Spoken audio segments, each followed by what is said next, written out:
once you're in, you need to register.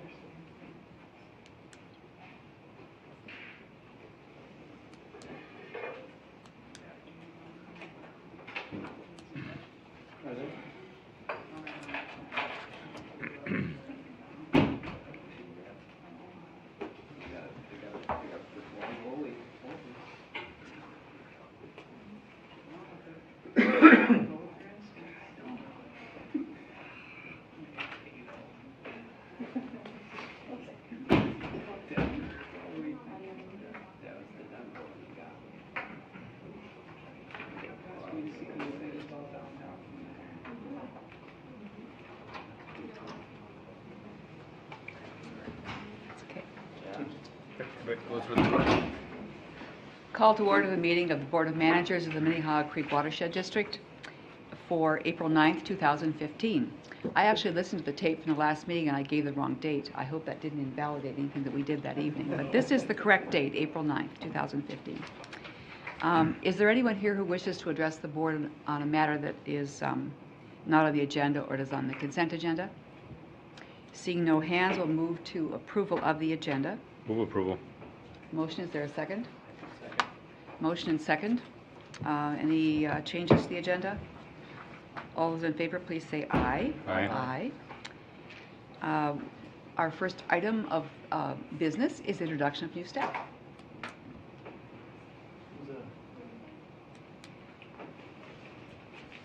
Can you introduce themselves?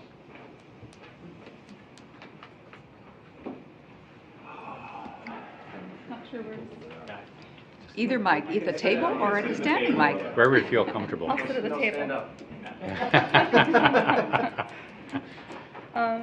Board of Managers, President White. My name is Beth Brown, and I started at Minnehaha Creek at the beginning of March as the new wetland specialist in the permitting department. In 2013, I graduated from the University of Chicago with a degree in environmental science and biology. And for the past about 5 years, I've worked in field ecology, doing work that's ranged from research, including some work with peatlands up in Alaska, to environmental consulting, which is what I've been doing for the past 2 years in Minnesota, working primarily on wetland delineations and wetland monitoring in the northern parts of the state and into Wisconsin. And that's actually what brought me to Minnesota. I'm not from here originally. So I'm really excited to bring that ecological background and in particular wetlands background to the district to really dig into the regulatory environment here. I've heard a lot about how the permitting department at Minnehaha Creek is trying to kind of proactively pursue conservation partnerships to proactively protect resources instead of just applying and enforcing rules. So I'm excited to be a part of that and really excited to be here. So thanks so much for that opportunity. Welcome, Beth Welcome. Brown. Yeah, good luck. Thanks for coming.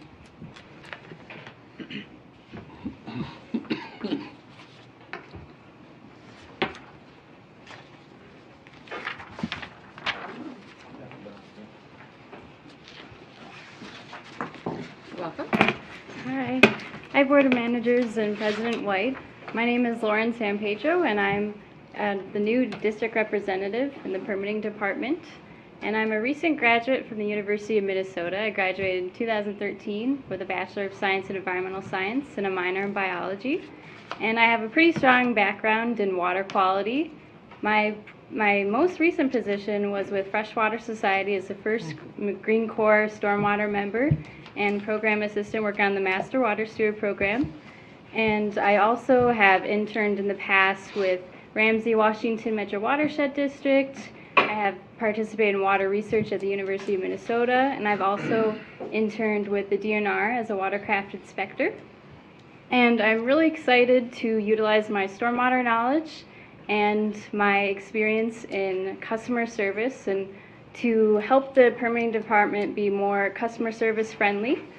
And I am really excited also to help the permitting department find more opportunities for best management practice, new best management practices, and projects that can work with cost share and help with construction BMPs and working together with that. And thank you for the opportunity for thank you for the opportunity to work here, and I'm really excited. Welcome, Lawrence and Pedro. I skipped over the roll call earlier. At this point, all managers are present except Manager Olson. Under information items and correspondence, we have the release of the annual report to the Board of Water and Soil Resources and Public Notice Procedures Memorandum. Under the consent agenda, we have approval of the minutes of March 26th, I did it again, 2015. And we have, as consent items also, Resolution 15-033, authorization to extend the agreement with Blackstad Consulting under the terms of the original contract. And Resolution 15-034, authorization to execute a grant agreement for Mud Lake Subwatershed Assessment. Is there a motion to get the consent agenda before us? So moved. Is there a second? Second. Motion and second. Any discussion? All those in favor say aye. Aye. Thank you. Manager White, I'll Yes. correct Peter Reichenbacher. But the way you say it and how you spell it. Excellent. Thank you. Reichenbacher. Thank you, Mr. Welch. Under Board Committee and Task Force reports, as President's report, I will say that this morning I was at the State Senate Taxes Committee with Craig Dawson of our staff and with our lobbyist Andy Pomeroy, prepared to testify on the bill, the Senate File 1369, which would have repealed the Aquatic Invasive Species Prevention Aid to Counties bill. And we did submit written testimony, but the bill was pulled by the author, so there was no further testimony. I believe the significance of that is that it cannot be a freestanding bill at this point, although our lobbyists will keep attending to that in case the issue comes up again during the omnibus bill consideration. Manager Casal? So, if it doesn't come up again, do we know what that means with the DNR not? Are they planning to proceed with the inspections, or will it go indefinitely in this holding pattern? Do we know? I haven't heard. I assume they are not changing anything. This bill did not have a companion in the House, I believe, and Mr. Erdahl. I believe that the bill today was to repeal the aid that's distributed through the counties. Yes. So this was not for the Different, okay. trailer Right. decal program. Thank And you. I heard from Craig that I think that the reason it was pulled from the agenda was because I think he had received about 3,000 emails in favor of the program, so the bill to repeal it wasn't as popular. Okay, And I thank may you. have misspoken. I think there's a companion bill after all. Okay, yeah. And then I will also give the CAC report. I was a liaison to the CAC last night. I want to grab my notes here.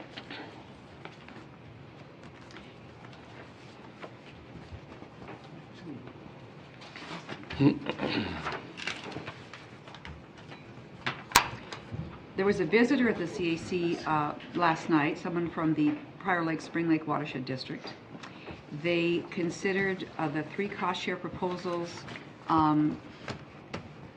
three cost share proposals Mr. Iden presented, and gave a favorable review to all of them, suggesting to the board that they would approve them. They also discussed development of profiles for MCWD CAC members for their use in working together, and they discussed the possibility of a tour and in other ways trying to maximize their effectiveness. And the leadership of the CAC will now be, they talked about their list of priorities and focuses they want to have for the year, so they will also be sitting down, their leadership and ours, to talk about how to work best with the district through the coming year. And of course, they're very pleased to be involved with the comp plan development as the CAC for that process. A number of them gave reports about other activities that they have. This is a very active group of people. They talked about groundwater, pond monitoring. Someone had gone to a presentation by the head of the EPA. They talked about bee-friendly practices being carried out by some cities. So this is a very, a group of good activists, I think.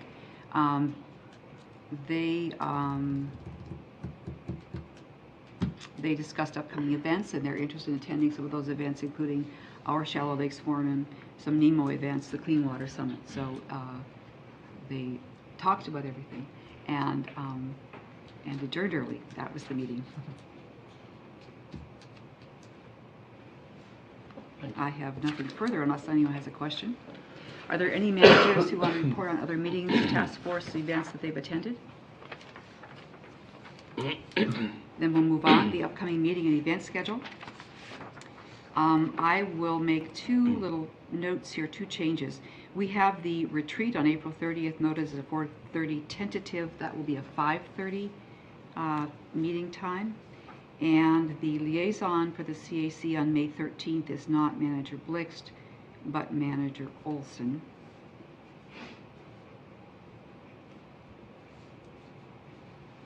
We have no public hearings or presentations this evening, nor permits requiring a discussion. So we'll move to item 11.2. Mr. Item, the Union Congregational Church cost share. Madam President, just one additional, Manager Blitz. we also have the upcoming Metro Mod meeting on the 21st Thank you. at 7 o'clock, Capital Region Capitol. Watershed District. Thank you, yes. Mr. Item, go ahead. Thank you. Madam Chair, managers, tonight I'm asking for the workshop action be to advance this consideration of funding for this project to the consent agenda for the end of the month. The project we're looking at tonight is the Union Congregational Church in St. Louis Park. Got just an outline here of what I'm going to go through related to this project, just a quick overview, some context of where it's located, the designs themselves, the education and outreach techniques being used, the staff evaluation, and then finally the budget. So location of this project, the church is located just south of Highway 7 and a few blocks west of Highway 100. It is within just over a half mile of Reach 20, so closely in location, closely related to other district initiatives, and we'll be looking at tying that into the educational signage on this site, context where you are in location to other district objectives. Zooming in on the parcel itself, 1.29 acre parcel, a lot of hard cover. The main parking lot that is used is just south of the building itself on the southwest corner of the property. So this project was brought forward, initiated by two of this 2014 year Master Water Stewards, Randy and Sue, who might be joining us tonight. This is their capstone project to complete the program itself. And are working with the church through multiple levels of the outreach that they've learned through the program. They initially met with the church to talk about opportunities to capture runoff on site, worked with Metro Blooms to do an entire site design, which is the next plan you see here. So they do also own the larger parking lot to the west. But they are looking, right now they are leasing that to a commercial site across the street, and they're looking to sell it in the very near future. So we didn't look at stormwater opportunities there, knowing that they were going to sell it, and didn't want to have any ties to that property when they were trying to do that. Metro Blooms identified locations for above ground rain gardens to capture runoff. There is some slope to the parking lot, but a little over 2/3 of it drain towards the south and east corner of that parking lot and drain into the grass, down the sidewalk, and eventually into the storm sewer at the corner. The bottom third of the parking lot, they looked at opportunities to capture that runoff, maybe proposing a channel drain or a speed bump, something to capture that, but it was not a cost-effective solution identified, as the channel drain was pretty expensive and the speed bump might have some safety hazards in the winter with holding back whatever runoff would be stuck there. So what we looked at, something similar to what we did for the St. Luke Presbyterian Church project, was identify the most cost-effective and visible stormwater BMPs that fit within their budget and what the district would be willing to contribute to the project. So what we went with there was identifying on the southeast corner of the property is the most visible corner, connected by sidewalks on both sides. Open area near the main entrance of the church, and really just green space right now. So identified that as a potential for a large 2-cell rain garden that could capture a majority of the parking lot runoff and some of the building runoff in that drainage area. On the west side of the building, kind of looking a little further north, identified an area close to where they have an existing vegetable garden that is used by both the church and attached daycare. So looking at capture and reuse of that water, not just a rain barrel, but a 275-gallon cistern to capture a larger amount of that roof runoff. And then also back to the southeast corner where that 2-cell rain garden is, since it is a lot of parking lot runoff, they proposed a catch basin on the front end to capture a lot of the sediment from both the roof and the parking lot before it enters the basin to increase the longevity and minimize the maintenance of the garden itself. And then looking beyond that, to kind of designate a community space, an outdoor classroom area, and an area for the educational signage, they proposed doing a permeable paver 10 by 10 patio space that abuts the rain garden on that most visible corner.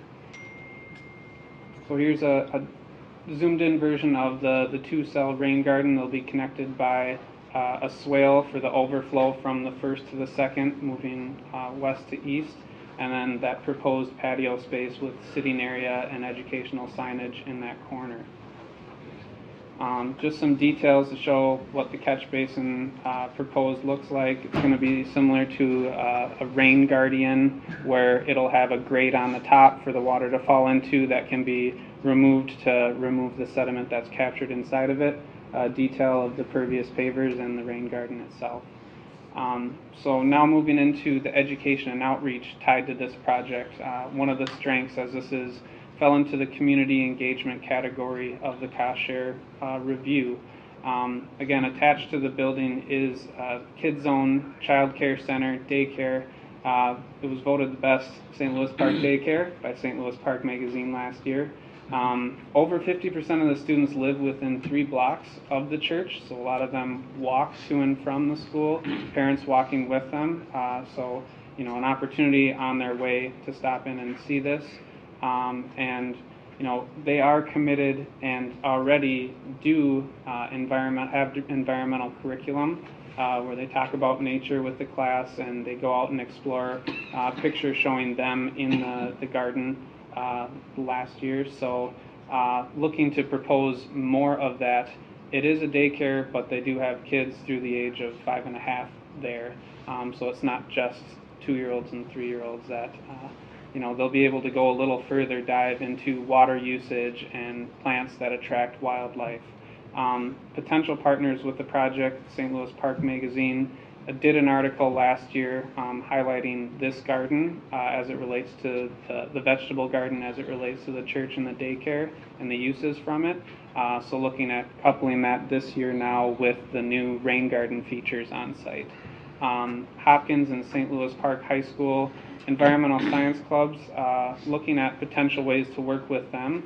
The Master Water Stewards have created communication and have a contact for Hopkins High School, so maybe a little bit further away, but knowing that they are interested in getting the environmental science clubs out to the project in one way or another, whether that be through volunteering or to help with planting or through a field trip. Some of the other education and outreach, the church has an annual Earth Day event that will be coming up this year.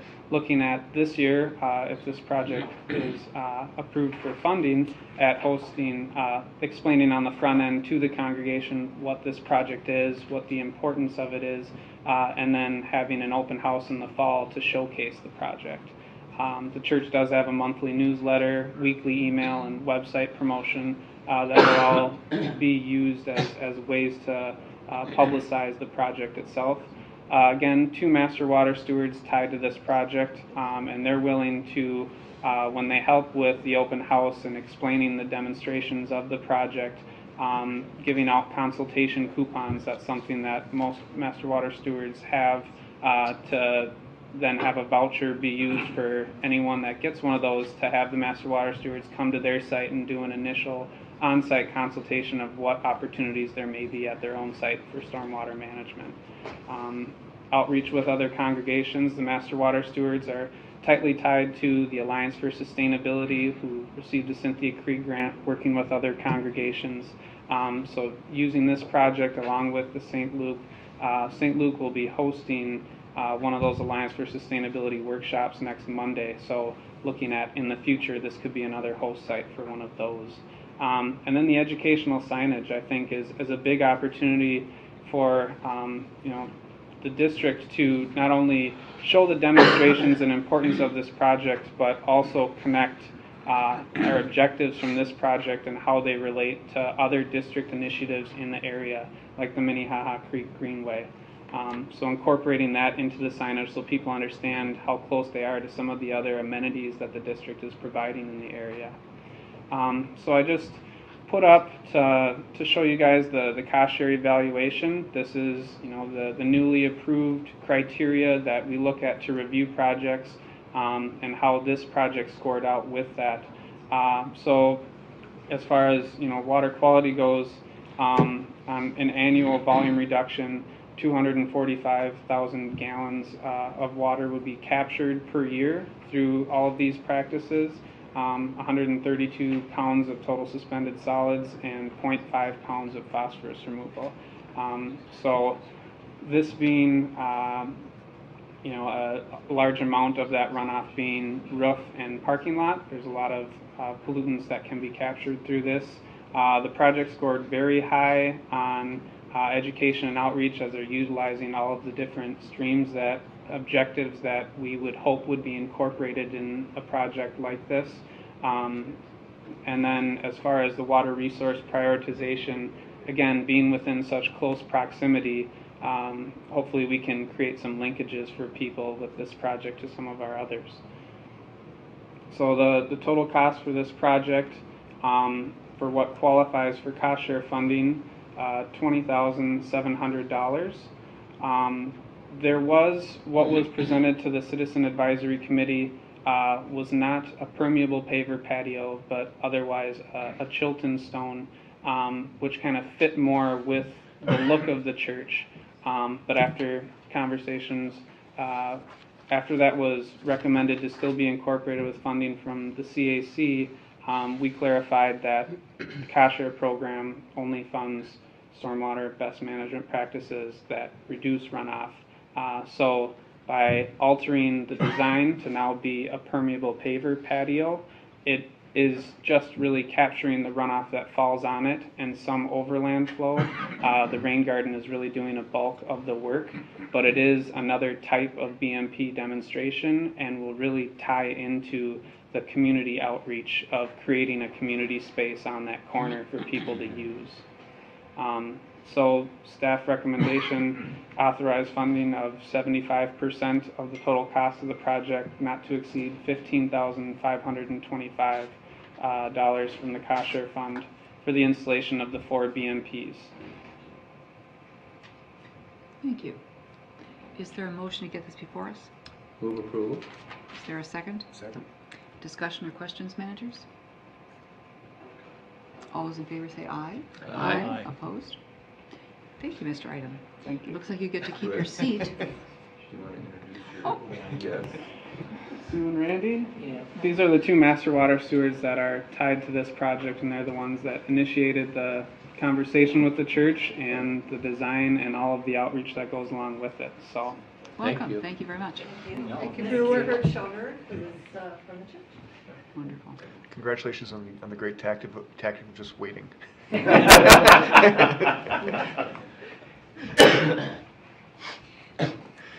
Item 12.1, Parkway Place Townhome Association. Mr. Item again. thank you. Madam Chair, managers, what I'm asking for tonight with this project is to consider holding a public hearing. So consistent with the board policy, any cost share funding towards projects in excess of $50,000 would require a public notice for a public hearing. So this would be the first step towards considering funding for this project. What I did with the Nokomis Alleyway project last month was bring it to a committee meeting. I think if there is a committee meeting beforehand, I might continue doing that so that it'll shorten the process of the public hearing and then taking action on the project. But tonight we'll go through the overview of this project, the design itself, the education and outreach techniques used, staff evaluation, and the total cost of the project. So what staff is recommending, and also with the recommendation of the CAC, is funding of this project to the community engagement cap amount of $100,000. Parkway Place Townhomes is located just east of 35W and just south adjacent to Minnehaha Creek Parkway. It is within very close distance to Pearl Park, Diamond Lake, and Lake Nokomis. As we zoom in on the parcel, this project was initiated also by a master water steward, one from the 2013 class. What he lives and is on the board of the Townhome Association here. In 2013, his capstone project was installing a rain garden to capture runoff from one of the downspouts from one of the townhomes itself. As he learned more about stormwater management, got a certification through the program, he was very gung-ho about getting more installed on his property. They were, at the time, looking at either doing a resurfacing of their parking lot or reconstructing the parking lot itself. The Master Water Steward, Terry Hamming, had multiple conversations with Joe Barton, my predecessor for the program, and started working with a designer on an opportunity to reduce impervious surface on site. They went down that route for a few months, came to a proposal that wasn't to the complete liking of both the district and the Townhome Association. Mostly what was proposed was replacing impervious with pervious pavers. We now have worked through a couple new designs with this project. It's been another year in the works, but they're working with Earth Wizards and have come up with an entire site retrofit that is a lot more unique and different above ground BMPs that can serve both as education demonstration, but also now create a new community space for the Townhome Association to use. So this is the design by Earth Wizards showing all the drainage areas for the property and looking at different ways to capture the runoff. So what the proposal is to reconstruct the parking lot, create new ways for the water to drain towards the BMPs themselves, and really reducing the impervious surface on the site by 22%. So I believe it's just over 2 acres, 2.16 acres is the property. So I'll go to the main design plan. This dotted black line here is the existing, that's what's existing for the center median space. So what they're proposing is to expand that, add rain gardens along the side of the driveway entrance here, so minimizing the width of the driveway entrance and creating a new, safer, one-lane, one-way drive lane around all of the townhomes. So minimizing the width, taking it down to one lane, and really expanding that central median space to become a community space. What they're proposing with this project is rain gardens along both sides of the main entrance, rain gardens along the perimeter of the property, all along, capturing runoff, overflow runoff, or overland flow from the back sides of the townhomes here. 2 small rain gardens in the southeast corner that have a dry creek bed capturing some of the runoff from the fire lane, and then a 2-tiered rain garden along the northeast side, which is where over time a cow path has been made to access the parkway on that side of the property there. with the center median space, what they're looking at doing is creating a patio space directly in the middle of it, with paths for people to access it. There's going to be pervious paver visitor parking stalls, to minimize the slickness in the winter, but also as another BMP. There'll be catch basins around the perimeter of this to capture some of the sediment and really direct the runoff towards the rain gardens themselves. The pollutant reductions annually for this project, just under 400,000 gallons a year, being in close proximity to the creek and in Minneapolis. Volume reduction is a high priority here. So since they are only capturing runoff from the site itself, the total suspended solids 375 pounds a year, total phosphorus 0.7 pounds a year, but 98 to 99% reductions in all of those categories for the property. Here are a couple perspectives of what they propose the community space in the middle to look like. So an area for people to sit and be surrounded by all of these rain gardens and all of these best management practices. Another one of the entrance showing how they're minimizing that entryway, the driveway, and creating a lot of plantings and pollinators along the sides of the entrance. So how this project scored through the evaluation criteria was definitely, since community engagement project, again, the primary focus being that education and outreach opportunities, knowing that water quality needs to play a part in that, but by capturing 98 to 99% of the runoff and pollutants from the area, it scored very high there. I will get into the education and outreach techniques used for this project, which really kind of set the bar high moving forward. And then, again, leveraging other grant funds. They have received a $50,000 grant from Hennepin County for this project, which is contingent on our support and funding of the project. And alignment with district priorities, this project is in very close proximity to the creek, but it is also within close proximity to a couple of other cost share projects that have come forward this year, as well as looking at future alleyway projects that Metro Blooms is proposing around the Diamond Lake community, right on the east side of Pearl Park. So this will be a close distance demonstration for those people to visit as well. So the big showcase highlights of this project to me are how Terry Hamink, the Master Water Steward, has really gone out on his own. I told him that a large portion of this is the outreach and opportunities for us to connect with organizations that we aren't already in communication with.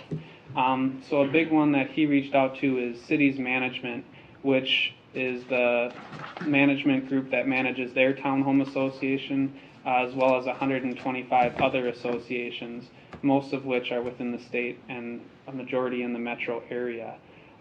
So they have, from all three of these organizations, they have written commitment to help promote this project.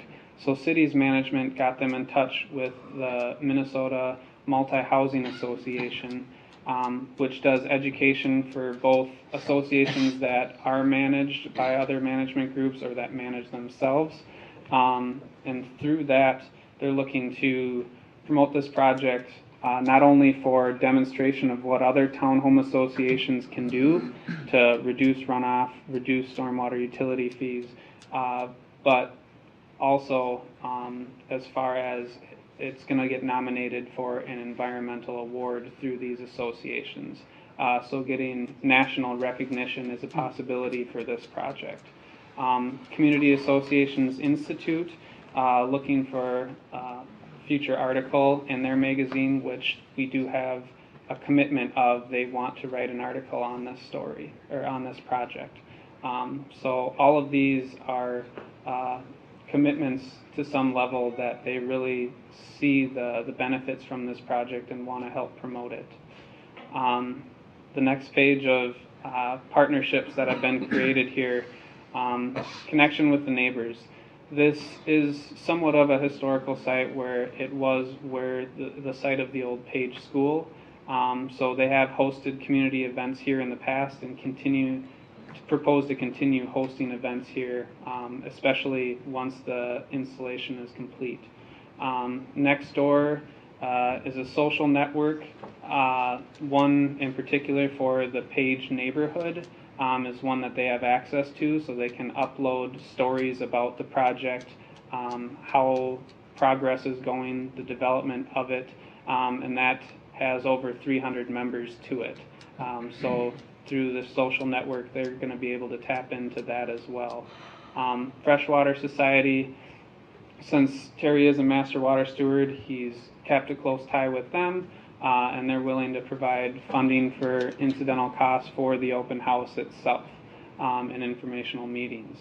And then this will definitely be a highlight as the other project as example for what other master water stewards can strive towards. Macalester College, they have last year worked with Freshwater Society and looked at a Standish Erickson neighborhood in particular to see the levels of understanding and education of people with not only stormwater practices but lawn and care maintenance. So they did a survey and some GIS mapping of the survey of what the kind of levels of understanding were. Terry he attended those meetings and is still in communication with the GIS department for Macalester College. And they're interested in having a graduate student work with him on tracking the outreach of this project. So something I would like to do for our entire program is we're working on a map to outline all of the projects, and then with that annual reporting from these, see spatially what the outreach is becoming from these. He's got a streamline to do that with this project kind of as a pilot for that. Washburn High School, they do have a letter of commitment from a science teacher at Washburn High School for the International Baccalaureate students classes in particular is where he thought would be an opportunity for them to take field trips to the site and understand more about stormwater management practices in an urban fabric. Again, Hennepin County committed $50,000 to this project contingent on our funding. And then some other partnerships that were created through this as well. Mayflower Church, nearby, just on the other side of 35W, they also have a master water steward there. So Terry's in contact with them, and they're really seeing from his perspective how to go through the process. So I've met them on site, and we've preliminarily talked about opportunities there, but they're going to follow up with Terry on how everything works and assist with the outreach if at all possible. Metro Blooms, again, looking at doing a blooming alleys potentially in the next few years in the Diamond Lake area, so kind of showcasing this project and maybe hosting some of the workshops here for that future outreach. Friends of Diamond Lake, looking at educating their group on this project and the efforts, and maybe having an article on how others can utilize the program as well. And then Earth Wizards, the designer of this project, has been working with the City of Minneapolis to look at any educational opportunities, fact sheets that maybe want to be created from this, and so on. So this project, again, scored kind of off the charts in the outreach section, as well as capturing 98-99% of the site runoff, close proximity to the creek. The total cost of the project is $371,000. There was an earlier preliminary design that had underground storage, which might have been able to capture 100% or 99% of the runoff for a larger event, having that greater capacity for the peak runoff. But it just didn't seem cost beneficial to do so, as that would have added another $60,000 to the project. So we really went with what we thought was the most cost-effective techniques to be used. Now this is proposed to be phased or installed in 3 phases. The first one being the majority of the work in in the parking lot itself. The second phase was the perimeter rain gardens. And the third phase was a couple other rain gardens near the entrance on the east side of the entrance. If all of those were to all be constructed at once, which it sounds like with the Town Home Association, they're really finalizing their budget, but there may be an opportunity to get all of this installed at once. That would drop the total cost of the project to $330,000. So making it a little bit more tangible. So that is the total cost with all of the parking lot work.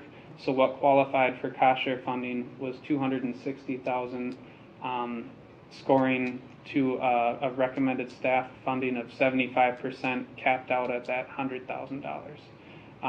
So tonight, just looking for the approval to hold the public hearing on this, which would probably take place at next month's workshop, and then consider funding at that time. One last thing is just with these larger projects and with the requirement with the program now for that annual reporting, trying to guarantee we'll get that reporting and trying to stretch our budget a little bit more, looking at reimbursement over 3 years. With this project, looking at doing a larger portion of the reimbursement since a majority of the work would be done in the first year, but then this has been presented to the Town Home Association as you'll be reimbursed over a 3-year period, contingent on completion of the phases as well as that annual report.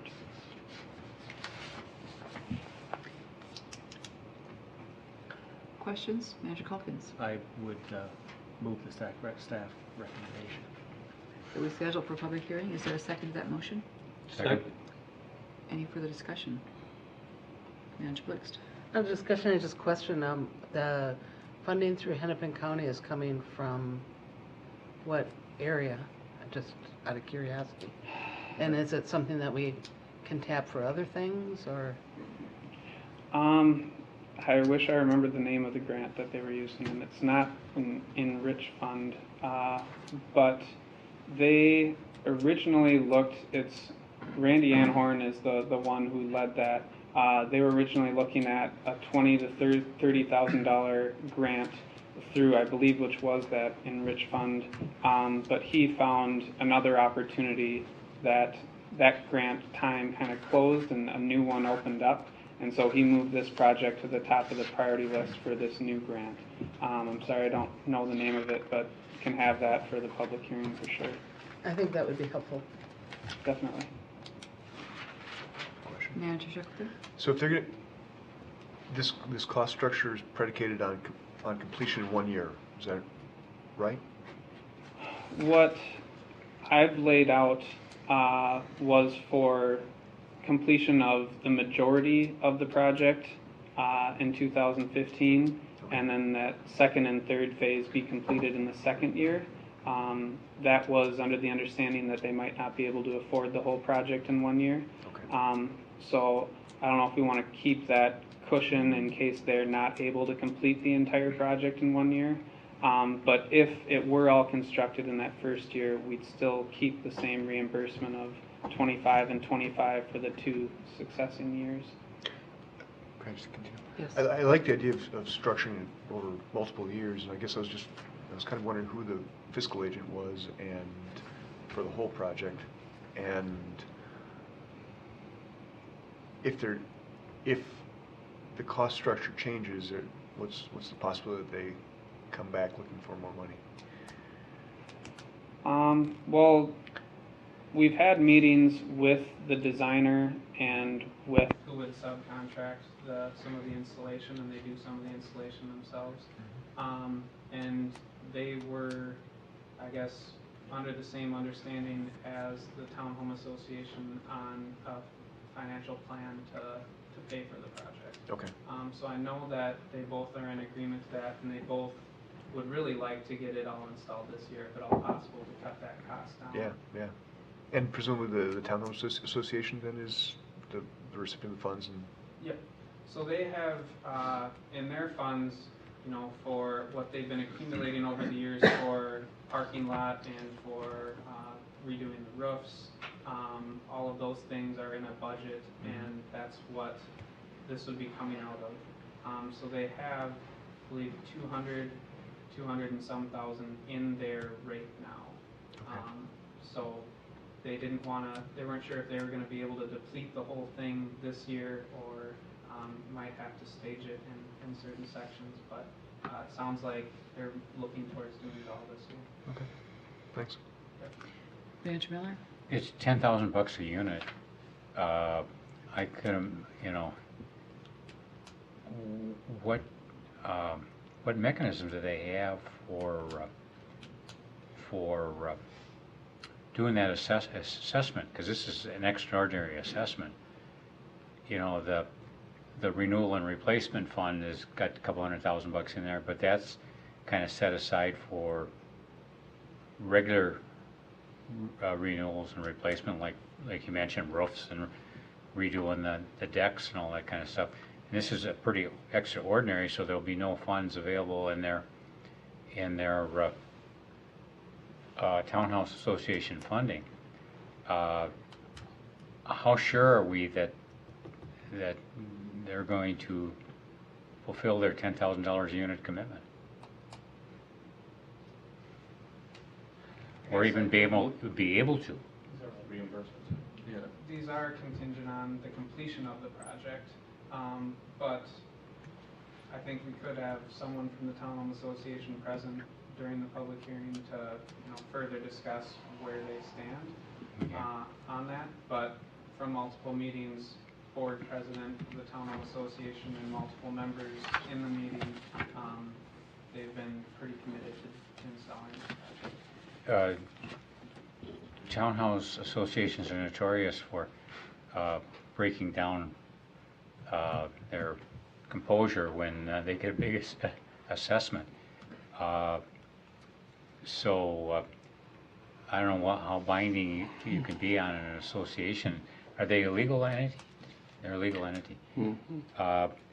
There is a law in Minneapolis that I helped draft for the city to levy assessments against the property for a association's improvement, and some of them are eligible for tax-exempt financing, others are just eligible for bank loans or whatever.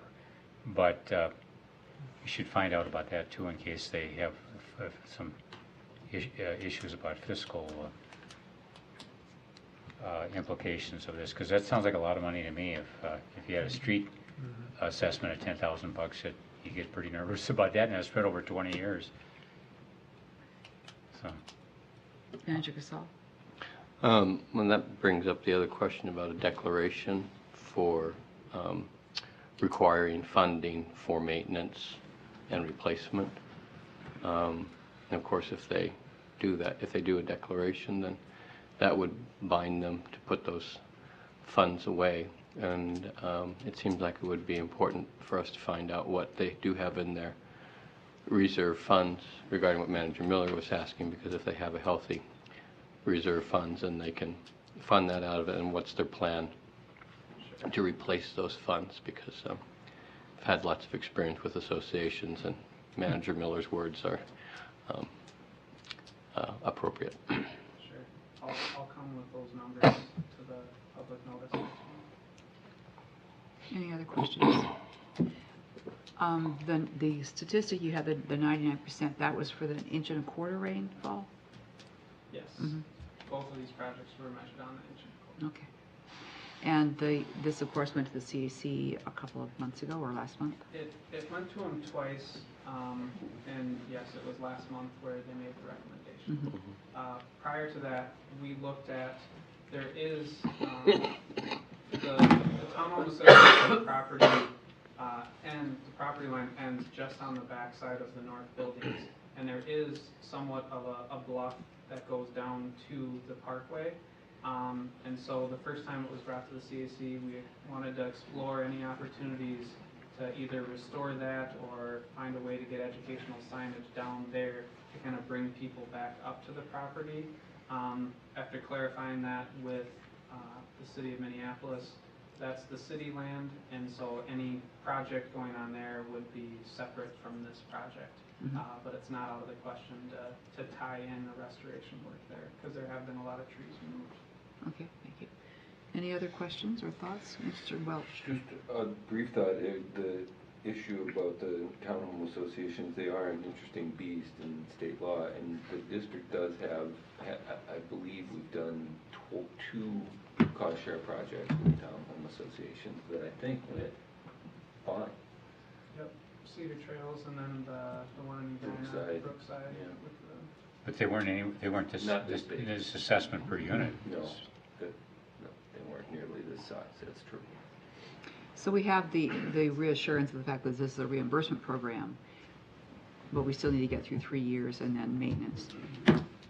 And I had a question about, do you have in your mind something you want to recommend to us for reimbursement that's not 33, 33, 33? Do you have a number in mind for that first year? For this project, I proposed the 50 for the first year upon completion of a majority of the construction. I think, and I explained to them that even if we were looking at constructing all 3 phases in the first year, that we would have to pace our reimbursement over multiple years.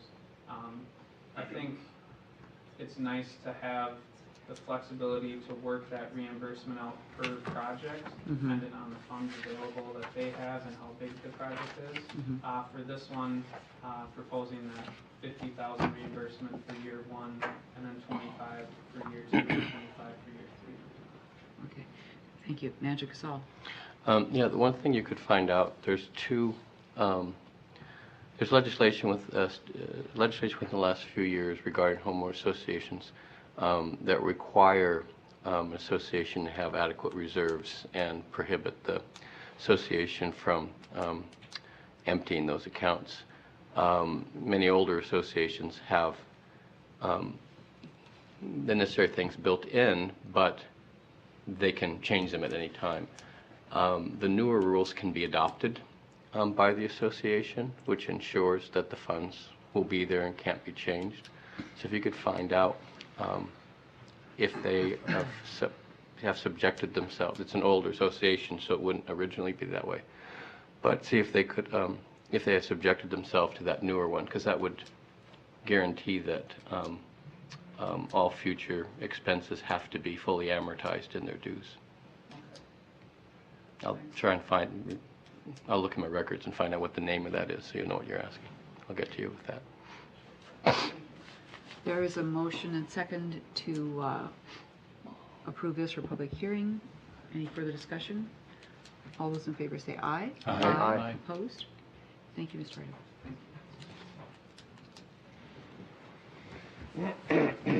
Mr. Erdahl, we look to you for a report. Thank you, Manager White and managers. I have a few just quick updates. One thing is with the rather early official Lake Minnetonka ice out this year, last Sunday on the 5th. Spring is kind of shifting into high gear among the staff, and water's flowing. We have the monitoring staff has already been out in canoes, and we'll have divers soon to assess the zebra mussel treatment in Christmas Lake. So all those things are kind of pending.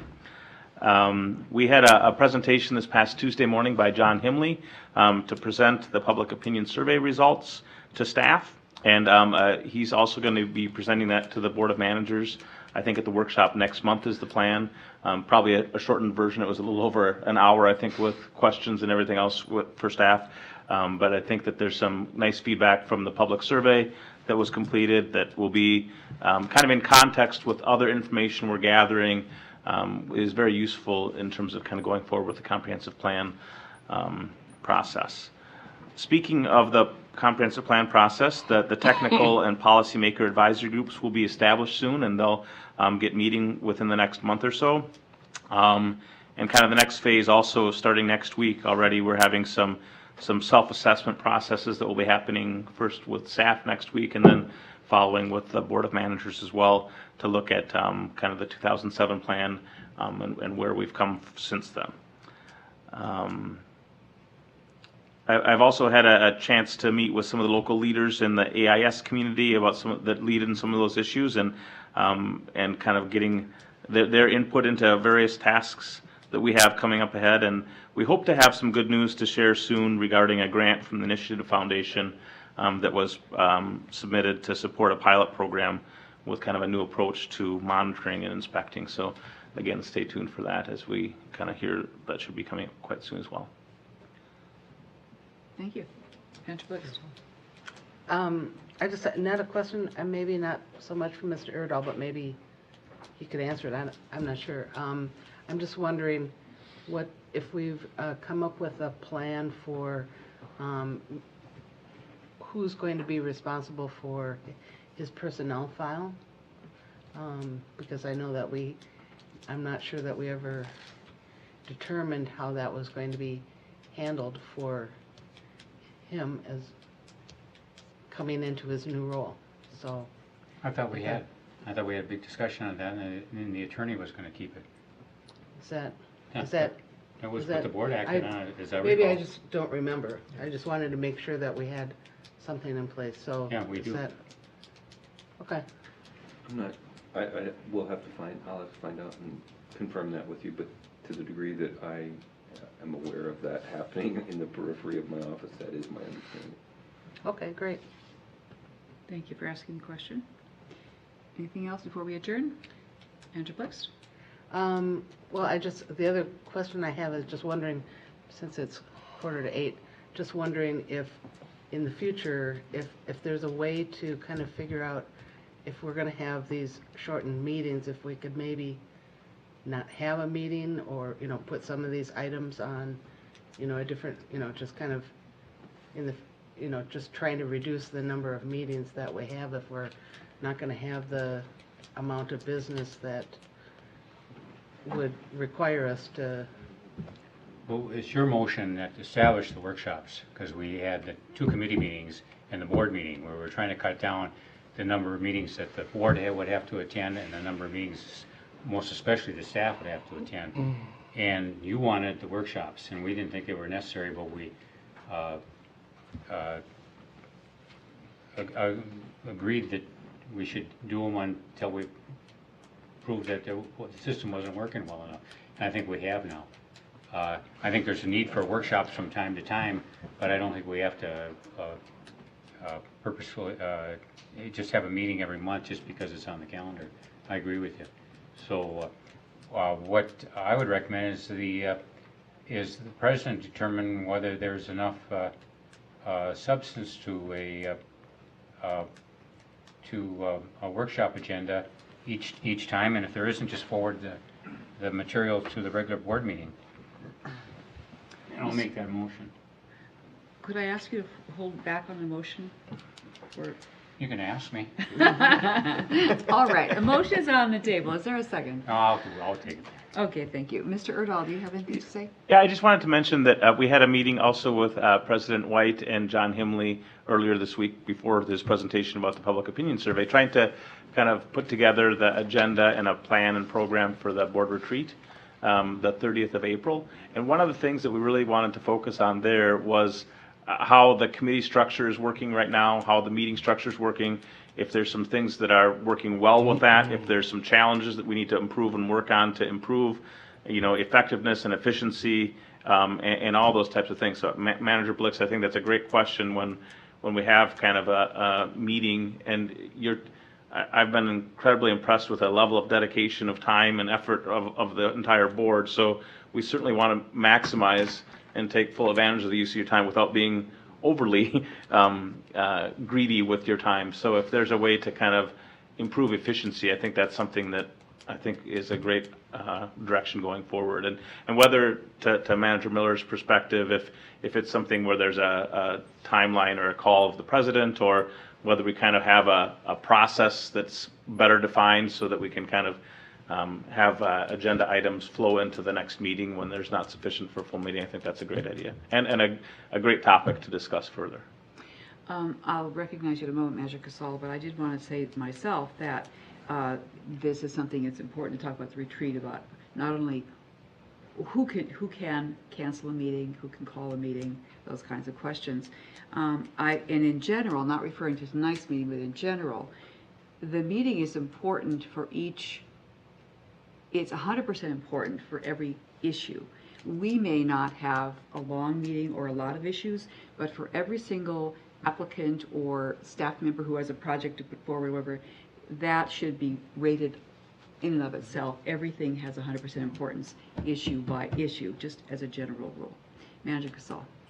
Yeah, I was going to say something similar, but since we do review things at the workshop to move to the consent agenda, if we don't have a workshop, then we don't have a meeting where we can move things onto the consent agenda, which would then mean if we had to reschedule it and say, not have a committee meeting, since everybody's not on all the committees, then you might have a problem in rescheduling it on the fly and be able to have a quorum where we're going to conduct business, which we don't do at committee meetings. I think what we were talking about earlier about being able to call and cancel meetings is certainly appropriate. But I noticed that tonight, and I'm sure there was a reason for it, that Resolution 15033 is on tonight's consent agenda as opposed to being moved to the end of the month board meeting. I don't know why. We don't really need to discuss it, but for some reason we needed to take action on that tonight. So His contract the contract ran out. Hey, there you go. And so Timing. anyway, I think there's it's been working well, and occasionally getting out of here before 8 o'clock is not a bad thing. We don't do it very often. Well, this is all fodder for our discussion on the 30th, which is great. Manager Miller, I'll recognize you again. No, I don't want to be recognized. You won't. No one will second my motion. You withdrew it. There you go. Take your marbles and go home. Yeah. It ate. Can I move to adjourn? Manager Blixt. So another question I had was, I was kind of surprised it wasn't on here. Well, two things. One was I had asked a while back about a project report about our capital improvement projects and kind of with the timeline, and I'm wondering when that's going to get to us. We did get a report back, possibly you weren't here, and it will be brought forward with, I'll let Mr. Earl say for himself. Well, actually, maybe Mr. Whisker can help me out too. I think that the capital improvement plan has gone, I think there was that email that went out last week, was it, that you sent that out, or the week before? That kind of defined the capital improvement program process within the last couple weeks. But I believe as part of your administrator's report and the written communication saying that we're going to handle that request through standard distribution called our capital improvement plan, which happens annually. So that's something that the board will be reviewing coming up, and then look at capital improvement plan for next year and the several upcoming years after that. And also we have kind of in the pending agenda going forward in the next couple months, there's several work plans from different departments throughout the whole organization, and also kind of the affiliated budgets. All that is kind of staff are already busy pulling together those details now. Did you have a specific question or?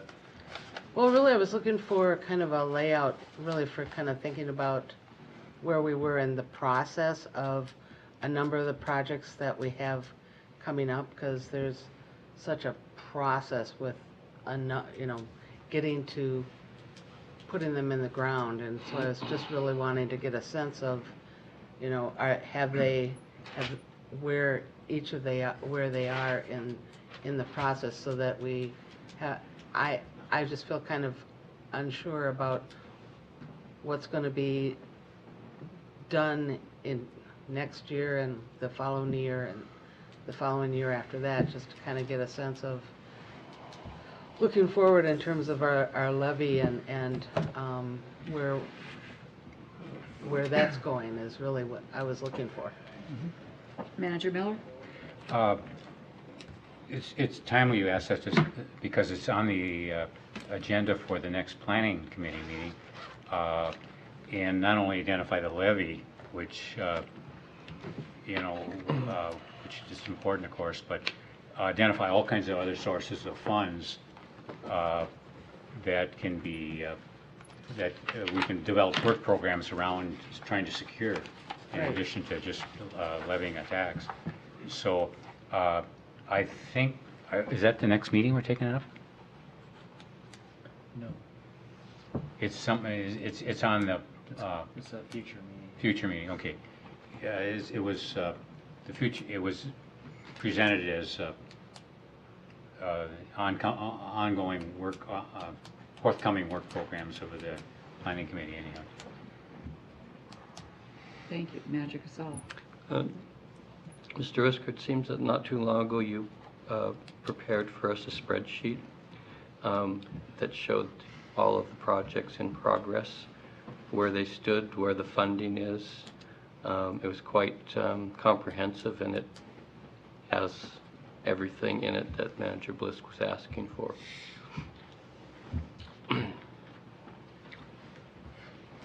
Mr. Whisker.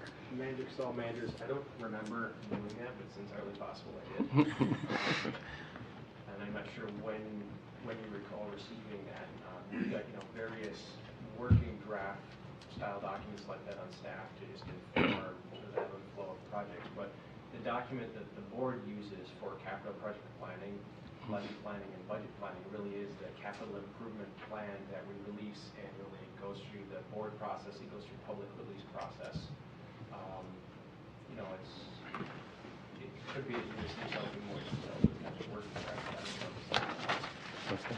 Well, I recall seeing the format, so if that's a working document, maybe it's something you could update and release again.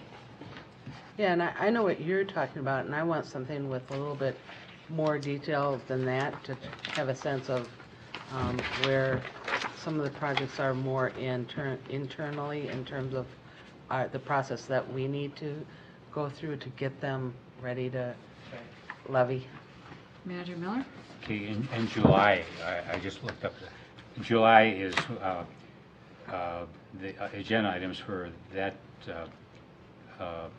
planning and programming committee agenda right now are what are the strengths and weaknesses of the 2007 plan's fiscal framework.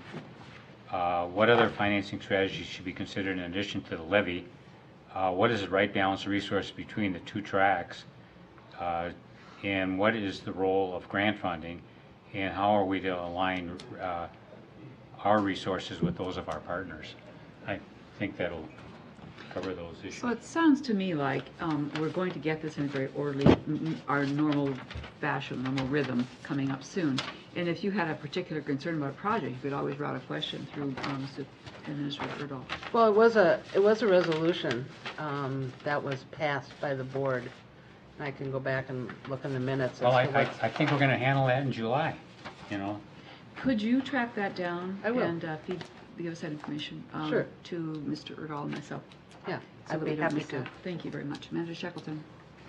I mean, I guess I like that. You obviously have the right to ask for anything, but is this different from the capital plan that outlays multi-year expenditures? The capital, it would be, as I said, more detailed than the capital plan because we can't levy for projects unless they've been really ordered. And they can't be ordered until we've done the design. And so there's all these different phases that we have to go through to get to that. And that I just want to make sure that because I just don't know at this point where we are in planning and design for the upcoming projects for the next couple of years to make sure that we have them, in process so that we are ready to levy for them when the time comes. So I guess I share your concern. Well, go ahead.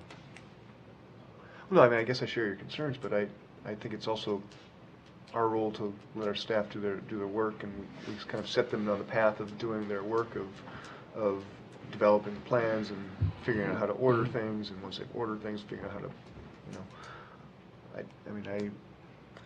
I guess I'm not questioning any of that. I just want to know what projects we're going to be doing in the next couple of years, and if we're. To that point, it's like we gave them the plan they're supposed to be working on. But anyways. Mr. Whisker. Well, it's certainly something that we can pull together, I think, to both Manager Shackleton and Manager Blake's point. The board, from a policy perspective, sets the capital improvement plan, which lays out what the priorities are in the coming years. And then, based on opportunities and our relationships and the needs and where we've established priority geographies, various projects fit into that capital improvement plan. And there's always an ebb and flow. Some projects, sort of live and some projects die. And the board's not constantly briefed on the various statuses of planning those projects, but it is something that we're tracking, and it's something that we can pull together. It's something we could brief committee on, and we can brief the board, and we can pull together a timetable and a plan of where things are in feasibility, where things are in design, which projects are up for construction, and look at what we anticipate next year and the year after.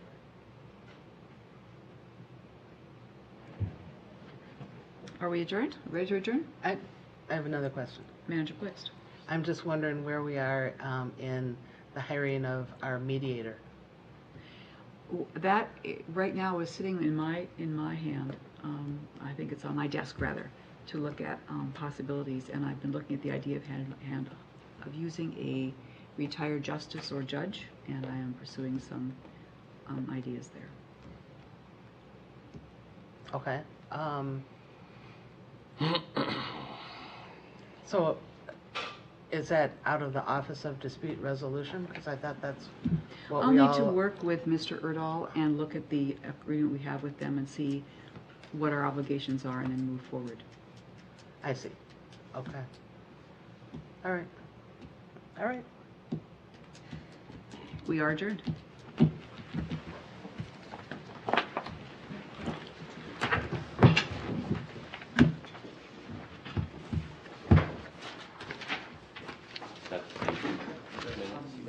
Do you have the minutes we approved today? Oh, no, I don't.